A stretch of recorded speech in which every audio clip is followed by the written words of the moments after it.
Yeah! Oh my, oh my goodness, that was probably the worst Willow laugh I've ever done. I was doing pretty good at it, but that was pretty bad.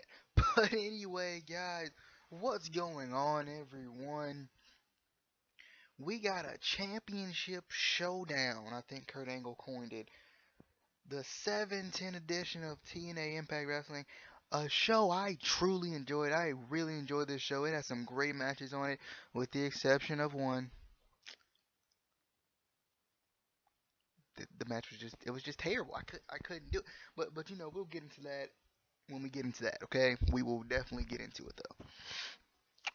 But good gravy. Excuse me. I feel like you know. I don't know if you guys feel the same way. So they've been pumping up these New York tapings, and from what I've been hearing, the New York tapings are getting very positive reviews. They've been sold out, like, and New York is a great wrestling crowd anyway. So, you got, you know, for TNA to be sold out, like, people got to be excited, right? So TNA's got to be doing something right, and that's always a good thing. God, it just feels like we've waited so long, right? I think, you know, I'm hoping, next week is the start of the New York shows. Gosh, man, it's been just a long time coming, right? Like, we voted. Sorry about my phone. Somebody's probably, I don't even know. I don't even know what's going on. But seriously though, man, like, just ignore my phone if it vibrates again, because you know, uh, the thing about it is, like, before I go into TNA and my excitement for the New York tapings is, when you're not doing anything important, right? I'm recording a video. Now my phone wants to vibrate, right? But if I wasn't doing anything, it wouldn't have vibrated, right? You know what I mean?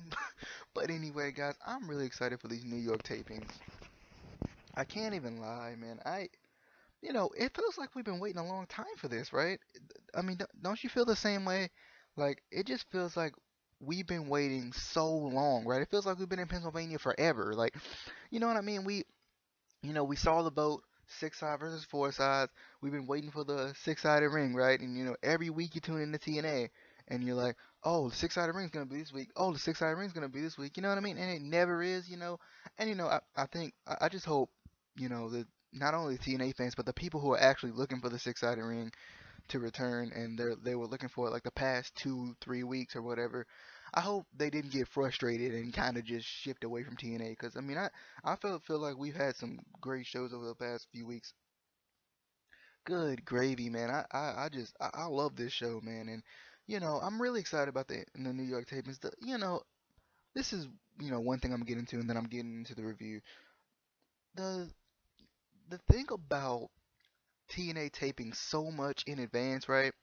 Is you get all these spoilers, man, and that's what makes me so upset. Like, I was on a pro wrestling news website, prowrestling.com, I think it was.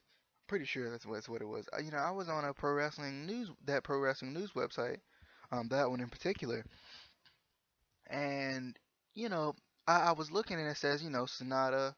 I can't remember what his first name is. Like, it's like Senya or something like that. Senya Sonata signs a new contract with TNA, and I was looking at it. It's like, click here to view the details, and it's like former X Division champion Sonata, and this was like, last week. I looked at it. I'm like, I didn't want to know this. What are you doing? Come on, spoilers. This is the spoiler, and I wasn't even looking for a spoiler. Like, so, when I was watching the Austin Aries Sonata match tonight, I already knew what was going to happen, which, was frustrating. But we'll talk about that in a little bit.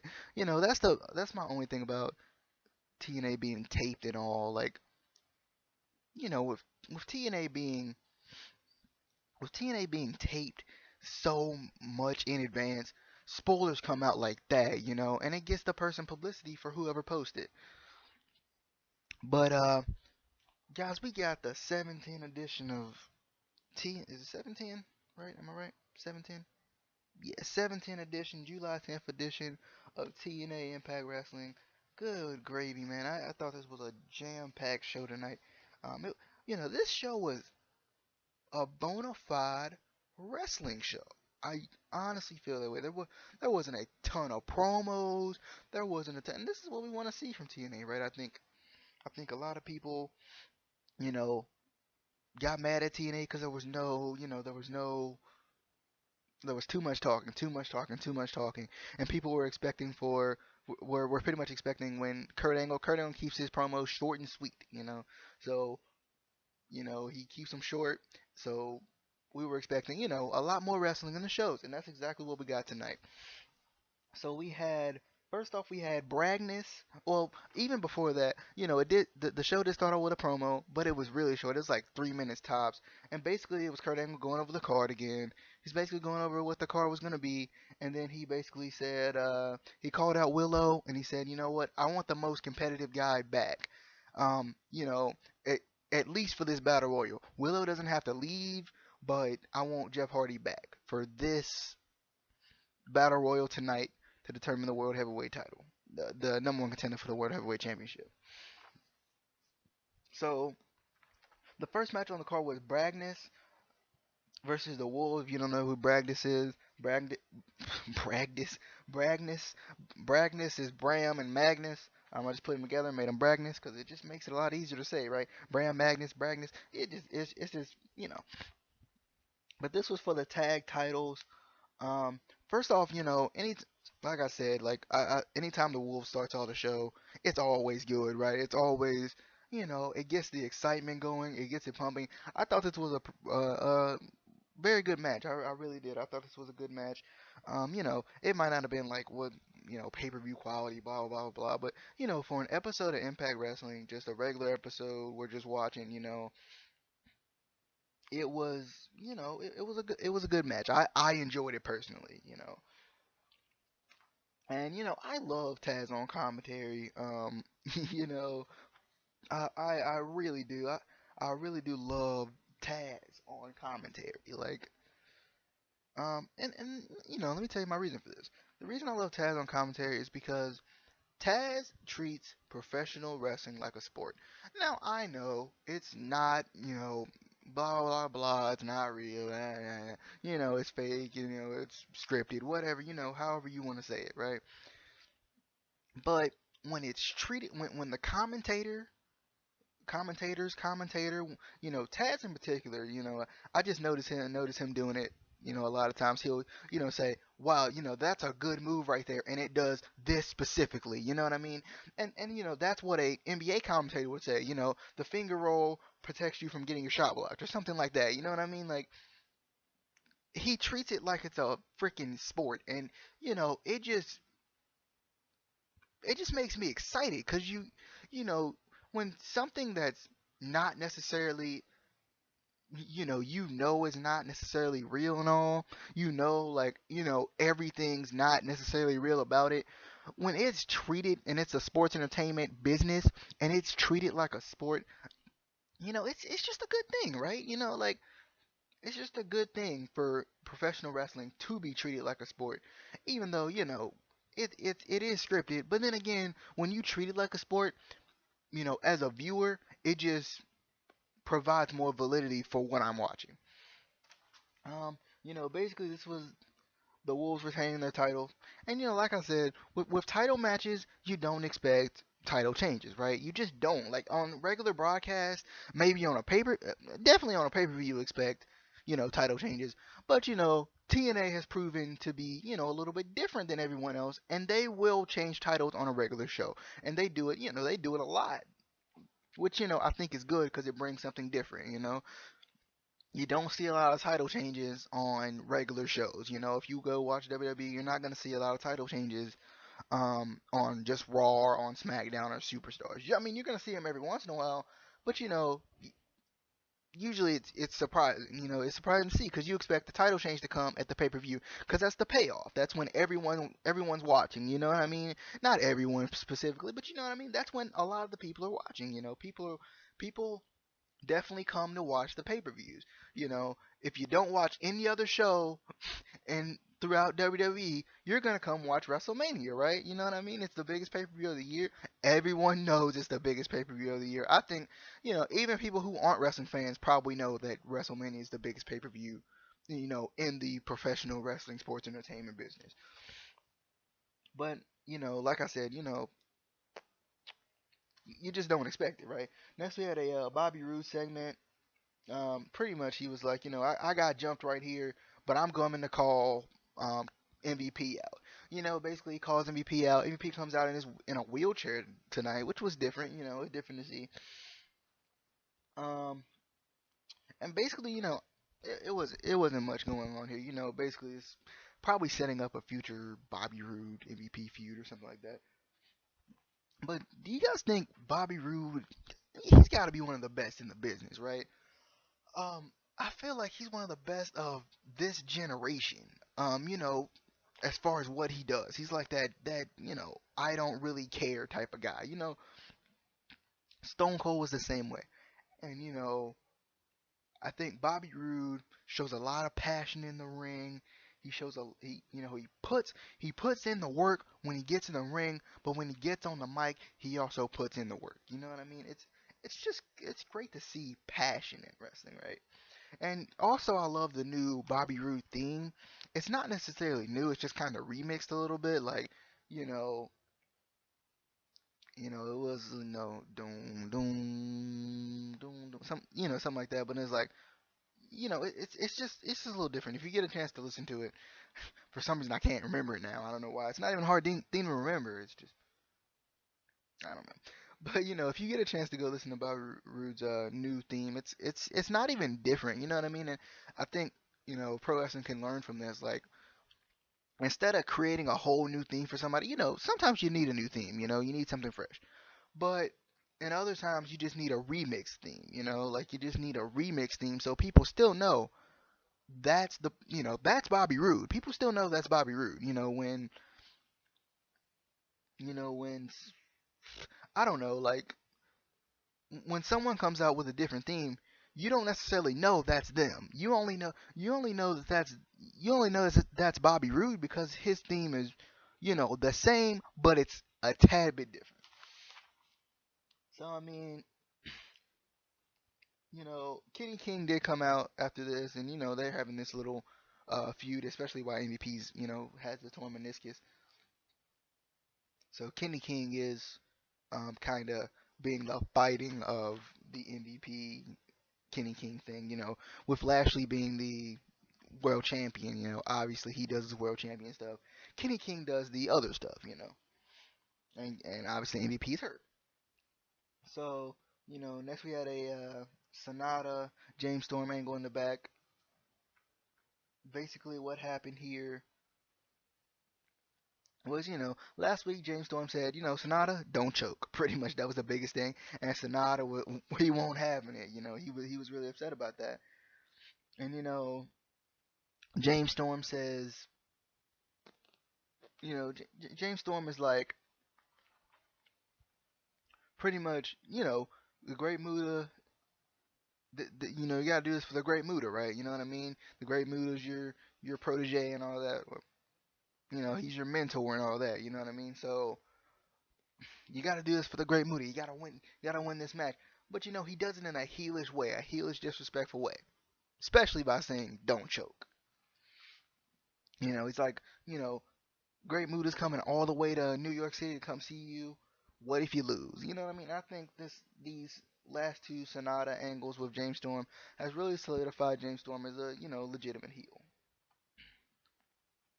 So next, following that angle, we had a Aries versus Sonata for the X Division Championship, and this was I'd say this was match of the night. If if we're gonna pick match of the night for the night, this has got to be it. This match was tremendous. There were spots, even going into it, like I said, I saw that spoiler where I knew who was gonna win before the match. I was hoping maybe it was down the road, and they were talking down the road, right? But turns out, Austin Aries did win this match. But there were a bunch of good spots in this match. There were a bunch. This was a good match. If you were gonna go back and watch one particular match from tonight, I would say, watch this one. And this shows why the X Division is so great. I really love, I love the X Division, and I want to see more feuds in the X Division instead of just like people thrown in the championship matches. Like, I mean, I understand Austin Aries gets his fair rematch, but you know what I mean? There's really since Sonata won the title, there was no actual feuds, and pretty much what's gonna happen with Aries, he's gonna keep it for the next 1, 2, maybe 3 weeks, and then he's gonna relinquish it for a world title shot, I guess. Um, but pretty much this was a great match. There were spots where you thought Sonata would win, even though I knew Sonata had already lost. There were spots where I thought Sonata could legitimately win off of it. Like he hit him with the a backbreaker, and then he went up top for the moonsault, his finishing move, the moonsault. And what happened was, he hit it. He hit it and hit it pretty well, and Austin Aries kicked out of it, and that it was just a great match, dude. I thought Sonata. I was like, come on, I was really cheering for Sonata because I felt like what sucked, I was upset because, and this podcast may run a little bit longer than usual, but it is, I'm just telling you how it is, but I felt bad for Sonata, I really did. I just felt so bad for Sonata because Sonata came in, brought even more validity to the um he brought validity to the Wrestle One promotion. He brought even he showed America Japanese wrestling. You know what I mean? He showed us how great Japanese wrestling can be, and he also proved as a great champion, right? When he defended his title, he won, time and time again, time and time again, And Sonata's a great worker, he's a great worker in the ring.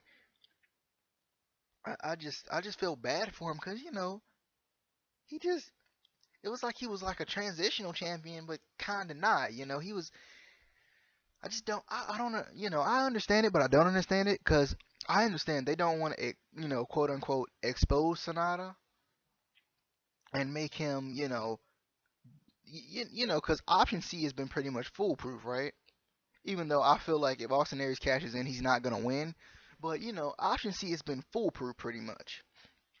Why am I saying that? Because I mean, pretty much everyone who's cashed in has won off of Option C. They've been the world heavyweight champion. Chris Sabin and Austin Aries, those are the two people who've done it. But the thing about it is, man, is I just feel bad for Sonata because Sonata worked so hard, right? You know what I mean? And he knew it was gonna happen. They knew it was gonna happen, but to the fan, you're kind of like, well, poor Sonata, right? Like he worked so hard to keep the championship, and he had to defend it in fatal four ways randomly and just random matches. No particular feud. He just defended it whenever he was told to defend it, and he has to sit there and lose to Austin Aries just because it's Bound for Glory season. I mean, you know what I mean. I just feel a little bad for him. He did get his new contract, but there was a and Austin Aries did win this match, but there was a "This is Wrestling" chant, which was great. And I felt like this was a great match. I really did. Match of the night, terrific match, fantastic match, incredible match. I loved it. We had a Bully Ray Rhino segment. Bully Ray's pretty much calling Rhino out for selling out, pretty much like why'd you do this to me? What. Why team up with them? We got all this history. I'm obviously paraphrasing. We got all this history, we got everything, right? We went and down up and down the roads together, man, and you know, and I God, I'm sorry, I'm just kind of lost for words right now because I am in love with what TNA is doing with their freaking promos. We had the emotional Tommy Dreamer promo, and this one, TNA has a lot of personal promos, right? And TNA, anytime you mention the other company, right? you know it's a personal promo. You know what I mean? And it might have been scripted. You might have wrote it out beforehand. But then again, you gotta think if they have the audacity to mention the other company, it's personal, right? You know what I mean? Like, you know, pretty much Bully Ray is like, you're the reason you got fired from WWE. You know what I mean? And when he said that, I think he might even mention ECW. No, he mentioned Paul Heyman actually. He said, I don't remember what he said, but he did mention Paul Heyman. And when you mention people from a past company that you poured your heart into, and from the company you used to work for that you poured your heart into, it just you can just tell they're pouring their heart into these promos, and I love it. I really do. I love what you can just tell when a veteran comes out and cuts a promo, they put their freaking all into it. You know what I mean? They just put every ounce of everything into it. You know what I mean? You don't always get that from the the newer generation. You kind of get them phoning in. But I've noticed from Bobby Roode, you see some good promos from him. You know what I mean? And some veteran like personal promos. You know what I mean? We've seen Tommy Dreamer, a veteran, Bully Ray, a veteran, Rhino, a veteran. Just make some just great promos over the past little bit, and it's just, the personal thing. People, the personal thing is not for every company, but since TNA is smaller than WWE, they can do this personal thing and it can get over, and it's great. It's great to see. Next, we had Gail Kim versus Angelina Love versus Madison Rayne versus Brittany. I was not impressed by this match. I even wrote in my notes, not impressed. I'm just there's not a lot of talent in the Knockouts division. Let's be honest. I'm not a fan of Madison Rayne's ring talent. It's just a personal thing. I mean, and I'm not saying I'm not a fan of it. I'm just saying, she's not Gail Kim. She's not even Taryn Terrell, right? Taryn Terrell does good work in the ring. She's not like Trish Stratus. She's not, what we're used to seeing Lita, stuff like that. She's not even ODB. Like ODB at least brought something different. I just, I, I couldn't even deal with this match. And as much as I love Brittany, I am like, as CM Post would say at this point, she needs me. You know what I mean? But for real though, dude, like, I love Brittany, but she's raw right now, right? She's a little green, as people would say. She's yeah, she just needs more time, right? More time to build on her craft. I'm not saying she has no talent. I feel like she has a lot of talent. I freaking love Brittany. I just feel like, there were some times tonight, and it may just be the chemistry, it may just be the chemistry with those specific people.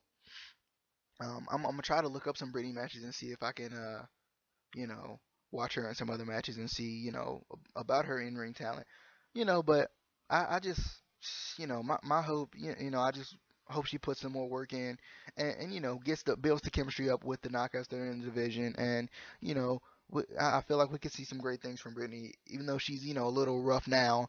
I think it could possibly even not even be her, right? So I just wasn't impressed by this match. I really wasn't. It was a 10-minute four-way match. Any four-way match deserves at least 15 minutes, But anyway, we had after the commercial break, we had a nice little Bobby Lashley video package. MVP is pretty much pumping up Bobby Lashley. If you haven't noticed, MVP is Bobby Lashley's mouthpiece, pretty much. Um, so pretty much, he's talking about Lashley, monsters, just this is just pumping up Lashley. It was just pumping up Lashley. Just pumping him up as the champion. Since Lashley can never say anything, they just, MVP's just playing off his, how physical he is, how big he is, all this. But which sets up, great into the number one contenders 20-man battle royal. Um, Let me tell you one thing. One thing I'd love to see anyone ever. I'd love to see this happen at any time. Is not necessarily a 20-man pin or submit battle royal, but give me a little like give me like a 6-man, 10-man at the most pin and give up battle royal. You know what I mean? It would just be nice to see, right? You know what I mean? the pin and give up battle royal is like lost in the shuffle, right? You see the over the top rope battle royal so much now in wrestling. I don't know why it's so over with the creative teams or with the bookers or whatever, but I just I'm not a fan of over the top rope battle royals. You know, I'm a fan of the Royal Rumble, and that's because it's just become a big spectacle. But just regular battle royals, like I just don't feel like you being able to throw people over the top rope gives me a valid reason to say you, you're the best contender for my main championship. You know what I mean? I mean that's just what I'm saying. Or a championship in general. Like bring some prestige back to it and let's have something a little bit different than a freaking over the top or battle royal. I'm just tired of it. But I mean nothing of note here. I mean there were some like say there were some typical battle royal spots in this match, but pretty much, this was when we were going to be revealed if Willow was going to come out or Jeff Hardy was going to come out. Obviously, Jeff Hardy came out, and this sets up, Jeff Hardy and Matt Hardy teaming up in the in the next couple weeks. Um, because they're supposed to team up during the New York City tapings. I'm pretty sure they actually did. So, it's gonna be, they had to find a way to get away from the Willow character for a second, or even, permanently. I don't know if they're getting rid of it for a second or just permanently, to allow Jeff Hardy to team up with his brother again. But Jeff Hardy wins this match. It came down to Jeff Hardy and Eric Young. And obviously, you're thinking at this point, I was thinking it had to be Rude or Jeff Hardy. That was my main two people because I was like, Eric Young just won the title, so he's obviously not gonna win the title again this quickly. So I was like, it's got to be Jeff Hardy or Bobby Roode. I was like, it may actually be Bobby Roode considering he's in the feud with MVP, Kenny King, and um, Lashley, right? So it would have made sense. But turns out Jeff Hardy wins this match. And I guess it does kind of make sense, but you know, from what it looked like in the past couple weeks and what it still looks like, they're trying to make Bobby Roode pretty much like the face of the company currently, right? So it's gonna be interesting to see what's gonna happen. I don't expect Bobby Roode to turn heel, but then again, I think Bobby Roode and Jeff Hardy could do some good work, and I don't expect Jeff Hardy to turn heel unless he goes. I could see Jeff Hardy going the Willow route and going like kind of face, kind of heel. He's kind of in the middle. People like Willow, but then again, Jeff Hardy's always a fan favorite, and it's hard to turn him heel. But guys, we got a new number one contender in Jeff Hardy. We got a new X Division champion in Austin Aries. And also, Austin Aries teased that there may be another option. All the options are in his hand, so he may create something else. Um, for this option C thing that we're all thinking about. So he may actually create something else.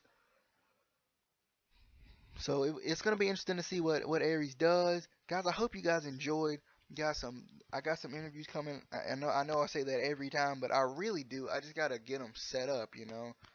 That's the toughest thing, just getting them set up and getting people to agree to them, right? You get people to agree to them, and then you don't hear from them. So it's tough sometimes. But guys, hope you guys enjoyed. For all my loyal fans, I don't know how many of you loyal.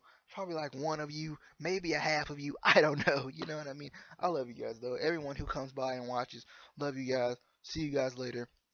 Peace.